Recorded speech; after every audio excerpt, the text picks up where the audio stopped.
Boxingego here. If you like this video, make sure you hit the like button and also subscribe to the channel and hit the bell icon on the top of your screen to get notified when the latest new content drops.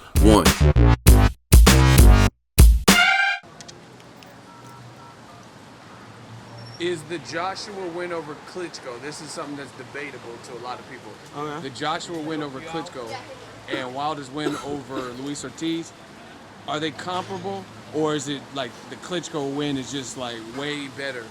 No, absolutely not. The Klitschko win is the Klitschko. No, you can keep talking. The Klitschko win is still a good win because he's a good fighter, man. That it don't matter. I mean, he older, but at the same time, he's still a good fighter. And what if he was damn near about to beat Joshua? Then what people would have said then? See what I'm saying? Well, so, some people are saying Wilder's win is not that impressive. Why? They're saying he doesn't have the resume still. I don't know why. But they're saying people like just Luis be talking. Ortiz is 89 years old and all these excuses. About, Klitschko's older than Luis, ain't he? Yeah. So what the fuck? Man, hey, bro, people just be talking. Wladimir Klitschko is like 50. Still boxing, bro. Yes, he's still good, but he's older than Luis Ortiz. He won like a gold medal in like 81. Come on, bro. What are you talking about? Let's make sense, bro. Come on. He won a fucking gold medal in the Cold War, bro. Olympics. Come on, man. Luis Ortiz is probably like 38. How old is he? 38? He's listed at 38, but you know some Cubans defect, and they said they don't have birth certificates or something. Yeah, so, I mean, but then he's probably 38, bro. Come on, man. What you gonna call it? Is 67. who? He was 67 when he fought Lennox, or one of them other cats, Vladimir. No, Vitaly fought Lennox. Yeah, or who did Vladimir? When he fought Shannon Briggs. Didn't he fight Vitaly Shannon? too. No, That was Vitaly too? Yeah, both of them. Yeah. That was like David 63. Haye. That was like 63 then. Come on, bro. People just don't want to get Deontay his props, bro. But you listen, man. When somebody keep doing what they doing, bro, you can't keep a good man down. So keep doing your thing, bro. You the best. What you about the best? now? There's some boxing news where Hi. Anthony Joshua, he told Sky Sports he don't see a reason for Deontay Wilder, who's going to be in attendance live, to get in the ring behind him, even if he beats Parker without a signed contract to a fight. He said it's fake hype, and he don't want to condone it. No. We ain't gonna play that game on the Ego channel. We already know. He don't want no man pressing him. Cause once that man get in the ring and press him, then we know. Well, tell him what pressing means. Press when you get done fighting and I come in that ring and I be like, hey bitch, what's up with my fade? Yeah, we know you make millions, nigga, but what's up with my fade though? That's pressing? That's pressing somebody. So when somebody talking like they want to scrap and you press them, that means you blow down on them in person and talk to them just like this. Is we gonna get our fight in or what? Yeah, we both rich. Let me take the toothpick out. Can we scrap or what? What's good? So that's what Wilder's planning That's what on doing Wilder's if he gets in planning the on ring? doing. And Joshua don't want that type of pressure because then that puts a situation on him because he got to answer that. Because after he beat Parker, it's only going to be 2 heavyweights with all the belts. Am I lying? No. All right then. There's going to be 2 heavyweights with all the belts, and then he ain't going to be ain't going to be no talking. The best need to fight the best. And then he going to be running, ducking, and hiding, bro. After you see, if Joshua and Eddie Hearn was smart, they would have fought somebody tall, like anybody, a tall heavyweight, a tall heavyweight bum, so he can get preparation for Deontay Wilder. You know who does that excellent? Floyd Mayweather. Yep. That's where I got it from. That's you got the recipe. That's the from recipe. Floyd? I got the recipe from Floyd Mayweather. People don't peep that he fought Maidana twice and then fought Pacquiao. Yeah, and it's not because that it's awkward. They Hold don't on. even fight. Hold on, because a casual fan is gonna say Madonna, you can't compare the two. But we're not comparing the two fighters. We're comparing the situation. Yeah. Madonna is a very awkward fighter, and so is Pacquiao. So With it doesn't power. matter if One's they a both got southpaw power. and one's an orthodox. That don't matter. It don't matter when you Floyd, because you gonna fight two aqua fighters, and then you will fight and you'll see, okay, I see what I gotta do with him. You know what I'm saying? That's what Eddie Hearn should have did. Eddie Hearn, listen, my name is Troy King, aka Corno de Chivo. This is Boxingego. I got my own website, killertainmentllc.com. Hit me up if you need help moving your fighters, because apparently you about to get AJ smoked. Stupid, man. He's gonna get smoked because he didn't take the proper steps to get him together before the Deontay Wilder fight. Put him in there with a tall fighter so he can, on a bum, and then he can work that head movement, work his different angles and things like that. And then when he fight Deontay Wilder, that would show up because he's done it in a fight before. We've talked about this just 5 minutes ago. If you've been hurt in a fight before, it's gonna show up. You're gonna learn how to survive. If you never fought a Deontay Wilder, you ain't gonna know how to do that when that time comes. Yes, he did fight Wladimir, but how many fights ago was that? And he had trouble. He should only, from this point on, he should only have been fighting tall fighters. In preparation. In preparation for Deontay, because that's the only person that you're gonna see right now. Who has the most power in the division? Deontay Wilder. You think so? No, I don't think so. His record tells me. He has 100%. BoxRec says that man. See, when people be asking me these questions, like, who better, LeBron or this guy? Then I go to their stats. I'm not talking about rings, because winning a ring is a team thing. Brian Scalbring got like 2. So look, yeah. He got more rings than, you know what I'm saying? Robert Horry has more rings than a lot of players. Yeah. Is he better than LeBron? No. Hey, Horry's kind of clutch though. Yeah, and he's clutch, but yeah, I get what you're saying. So that's what I do. I'm comparing. If you say this player is better than this player, I'm going straight to their individual stats, because that's why they keep him. You feel me? So I'm gonna go with Deontay Wilder with the power, but with skill level, it's Luis Ortiz, and then it's AJ, and then it's Deontay Wilder. Where does Tyson Fury fit in the mix? Oh, I forgot about Tyson Fury. Yeah, he's clearly the best heavyweight. Tyson? Yeah, Tyson Fury is the best heavyweight. Okay. Like active. Like he ain't active right now. So Deontay Wilder is the best. I feel you. It's hard to include him. It's hard to include him until he start getting back active. But that's the only person that can give Deontay Wilder problems is Tyson Fury. Is because he's taller than Deontay Wilder, and he can box. And that motherfucker can box, bruh. He had Klitschko looking like Duke. It's doo-doo, baby. And he got this. And he's confident. You talked about the confidence. He is confident. And he remind me of Billy Joe Saunders. He's a bigger, not like, he remind me of him. Too, but you understand what I'm saying? Like, Billy Joe Saunders got that same type of swag. Yeah, you know what I mean? Exactly and I fucks with Billy Joe. Pause. What you think of Billy Joe versus David Lemieux? It was what I expected. David Lemieux is a one-trick pony. I still love the way he fight, but he's still a one-trick pony in the fact that anytime he put him in there with a boxer, he don't never do good. Yeah. You know what I'm saying? And Billy Joe Saunders just boxing brutally. So, I mean, he's sweet to me. But I'm not gonna get hyped like everybody else and be like, he'll beat the shit out of Canelo. Hey, Canelo is a whole different type of fighter. That's what people need to realize, bruh. He ain't the fighter like Lemieux. The moment Billy Joe Saunders trying to throw that shit, Canelo gonna be slipping that shit and going to the guts, man. He come to you. He got a whole different type of skill level. Styles, man. Yeah, Billy Joe Saunders can't beat Canelo. Especially if Canelo can go and how he did with Golovkin. Can he beat Golovkin? Yes, he can. He beat him last fight. No, I'm saying Billy Joe. Billy Joe? Can he beat Golovkin? I think he can. My homie said he sparred Golovkin. He said Golovkin don't hit that hard like everybody say they do. Say he do. But you know, a lot of these guys be so scary in that ring, and they so scared of the man's aura. It's like when Mike Tyson come. Mike Tyson used to come, and people be so scared, and then he hit you. He probably didn't hit you that hard, and then you all over the. That's how they do with Triple G. Cause I don't know, people that sparred him was like, man, he don't hit that hard like everybody say he do. People just be kind of scary of him. As you can see, Canelo took his best shots. Daniel Jacobs. You know what I'm saying? And then listen, he never gonna get in there with Danny Jacobs again. Never? Ever. Ever. I'm talking about the bone crusher ever. Never, ever scared. He never taking that work again. Ever. Why you say that? Because that's too much. Danny Jacobs will stop Golovkin because he's stronger than Canelo. And he's bigger. He's not gonna give Danny Jacobs the Mexican style.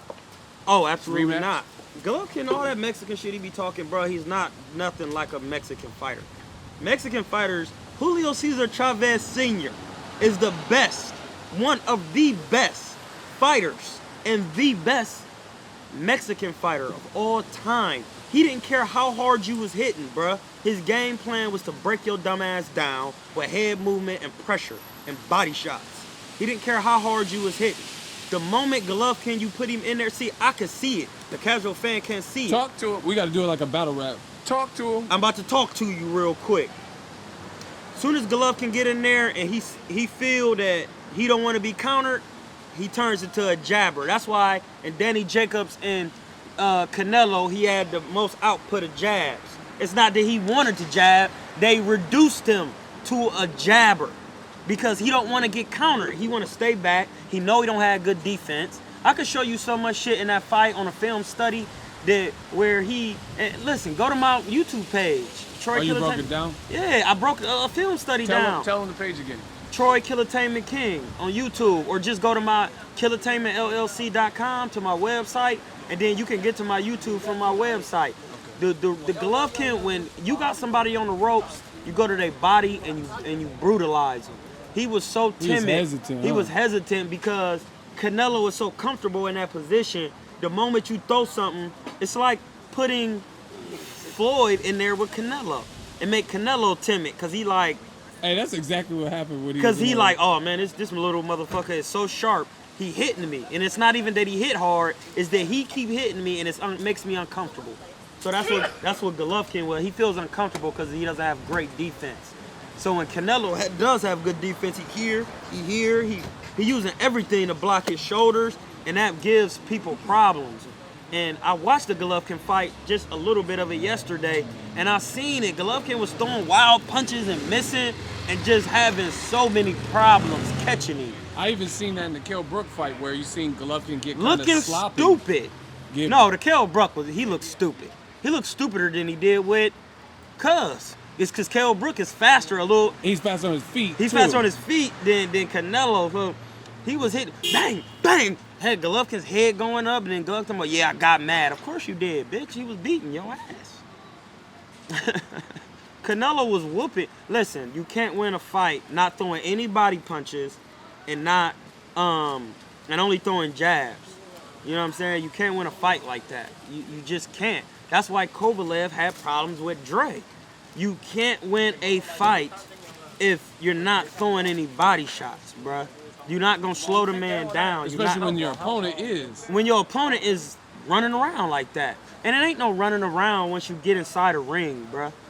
So ain't no running around. Once you draw that circle with a crayon and put them ants in there, they ain't going to go past that crayon. They got to find their way inside of there.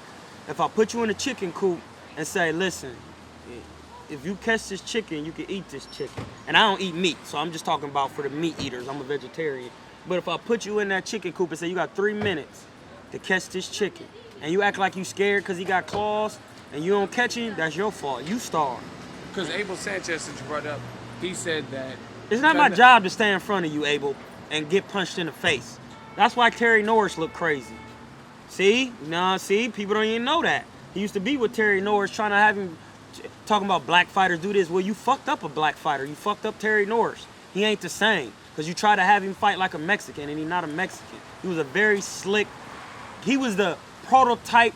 If you go in a dictionary and look up boxer puncher, Terry Norris' face should be there. He's the prototype boxer puncher. Very swift, slick, got every type of skill, and he punched with power and bad intentions, and he got speed.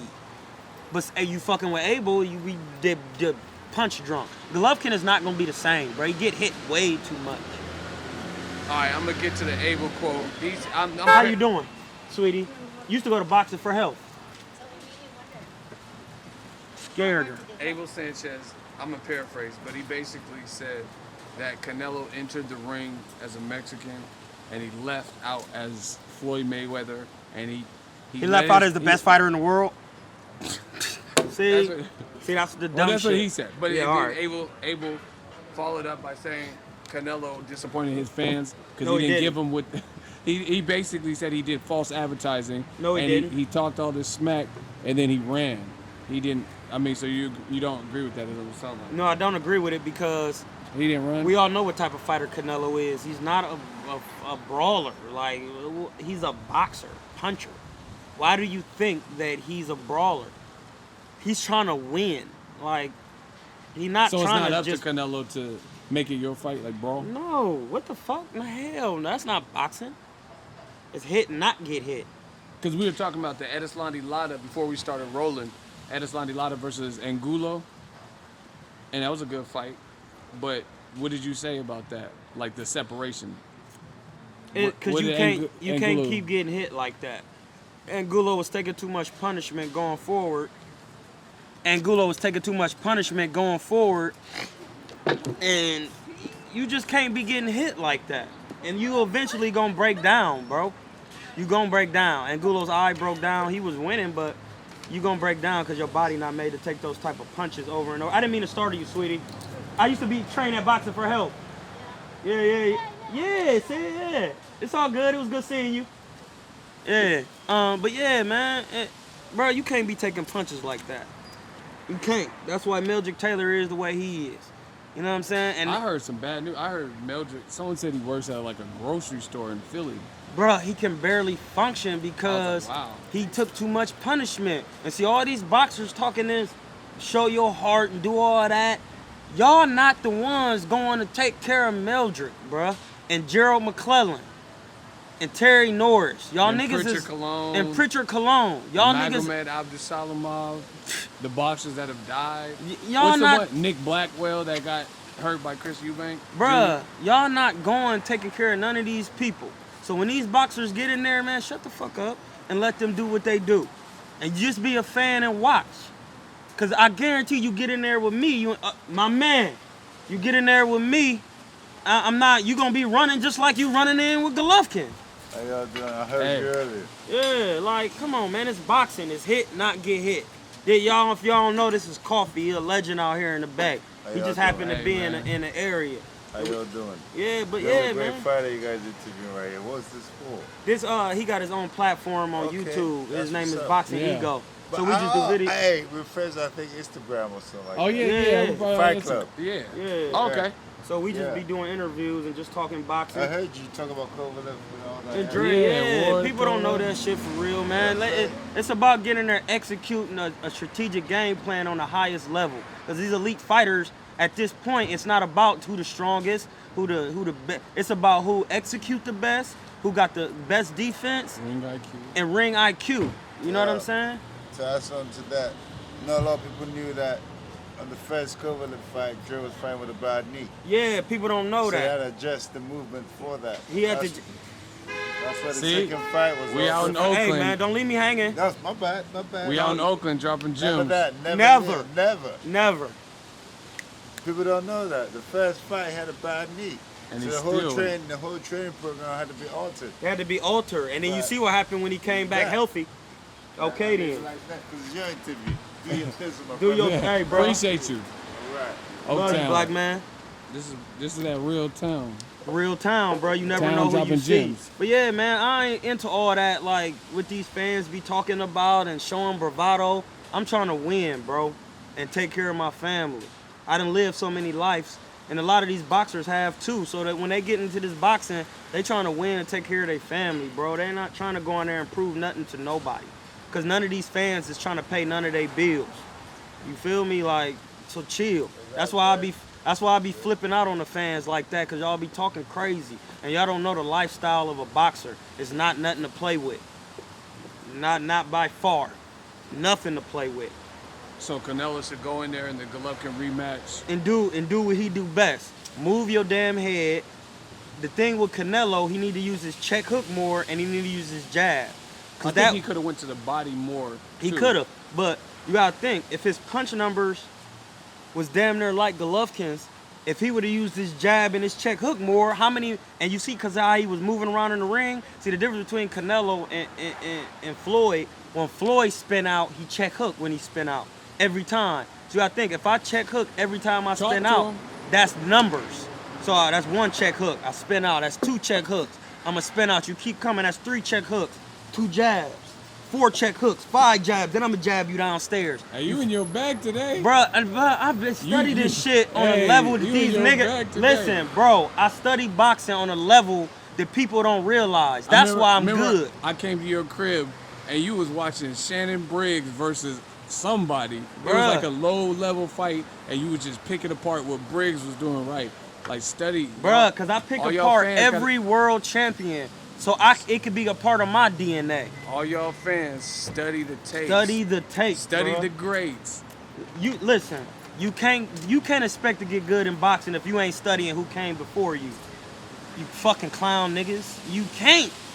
You gonna be on the next It movie. You can't get better in boxing until you study the people that come before you. They're about to float down here? Down here, they all float. Man, listen, bro.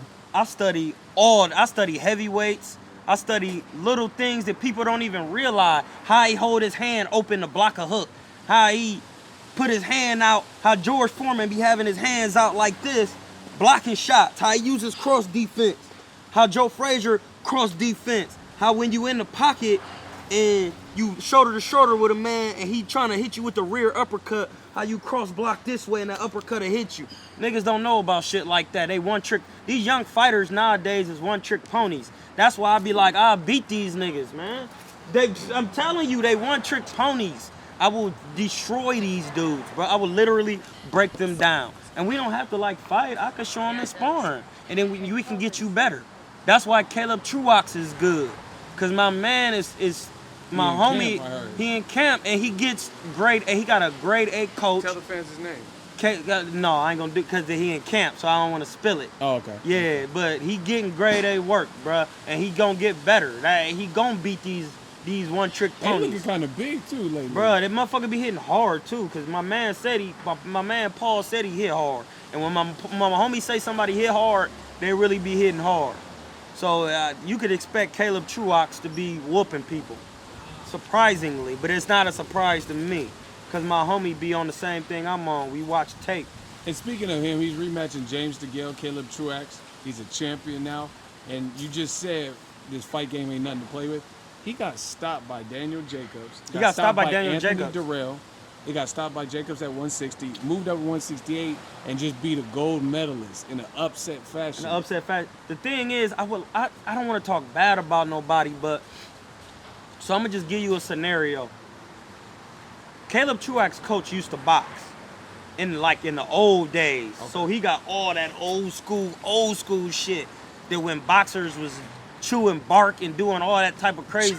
Bro, I'm trying to tell you, bro, it's so much history in this boxing that boxers used to do to have an edge on different other fighters that you don't even know, bro.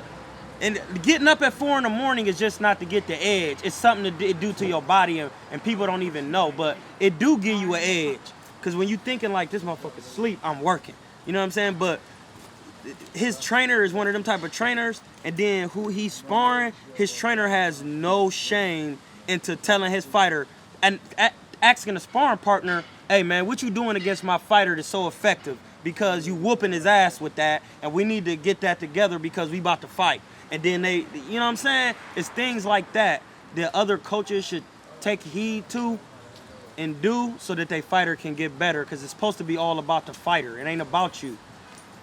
That's why when you go up to the referee and you about to fight, what the referee say? I need you and your chief second.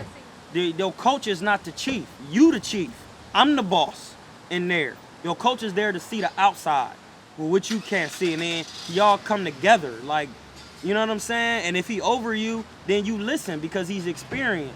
But when you actually in the ring, bro, you the boss, and your coach is the chief second. And when you come back to that corner, shit ain't working. You're supposed to execute that terminology and those things to your coach.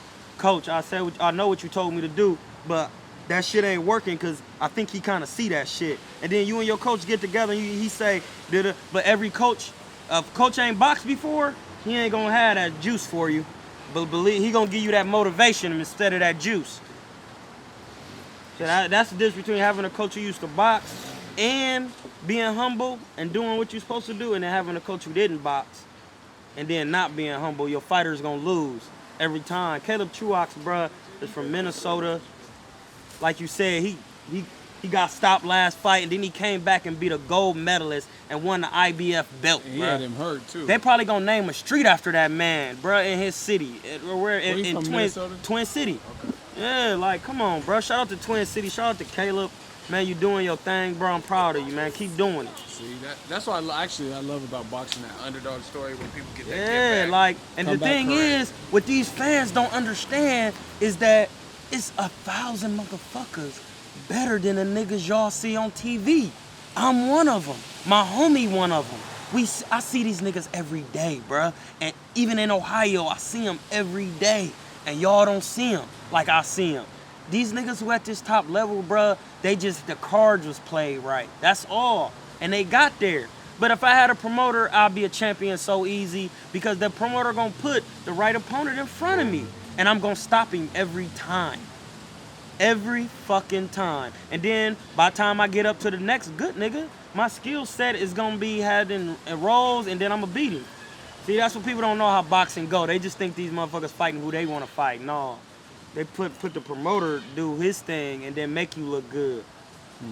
So if you enjoyed this video and want more content like this on the channel, you can show your appreciation by going to the PayPal donate button or the YouTube support button, and you can donate any amount that you feel is equivalent to the value of this video. Much more to come. Thank you guys for your support.